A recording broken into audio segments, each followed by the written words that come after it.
The United States says there has been no sign yet that the Syrian authorities will comply with the terms of a peace plan brokered by the international envoy Kofi Annan, under which Damascus was due to remove its military forces from urban areas today. The withdrawal is intended to lead to a full truce on Thursday, but it's been marred by an upsurge in violence yesterday and by more shelling today. Well, Nabila Ramdani is a journalist and commentator specialising in the Middle East and North Africa, and she joins us now. Good afternoon. Good afternoon. There should, according to the peace plan, there should be a scaling down of military activity at this stage, shouldn't there? But instead it seems that the violence is escalating.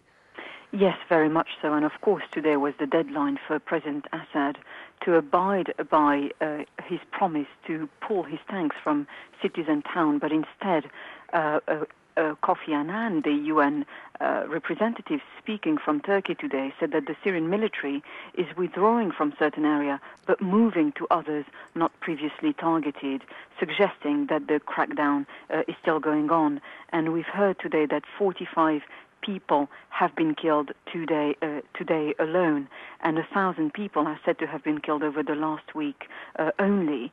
So there is a clear indication that, if anything, the crackdown is escalating, with the Syrian security forces using planes, tanks, mortar rounds to keep cracking down on any sign of opposition. How likely is a full truce by Thursday then? It is extremely compromised. Having said that, we've heard the Syrian rebel forces saying that they were still okay, if I may put it that way, to go ahead with a truce, regardless of Assad's continuing crackdown. But they've denounced very forcefully the very unrealistic new demands put to them by the Syrian authorities to effectively ask them for written guarantees to end their attacks, which amounts to asking them to surrender effectively. And of course it's not confined to Syria, it's spilling across borders too, into Turkey, into Lebanon. And that's a very worrying development indeed.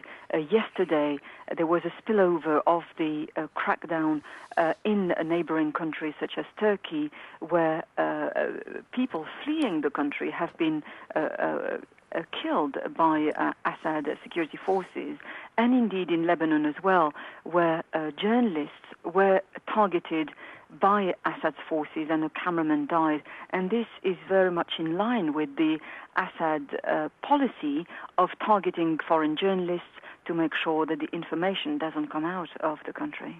If there is no scaling down within the timescale of the peace plan, what do you think will happen next? It is very difficult it's very unclear as to what will happen to the Assad regime after the 12th of April deadline for a ceasefire, if it's not respected. Clearly, Kofi Annan, the UN Secretary General, doesn't have many cards to play. We've heard the White House today saying that it is waiting for a full report from Kofi Annan to then announce another series of actions without specifying what kind of actions that could be. We've also heard the British Foreign Minister, William Hague, saying that he's confident that the international community should stick to Kofi Annan's plan.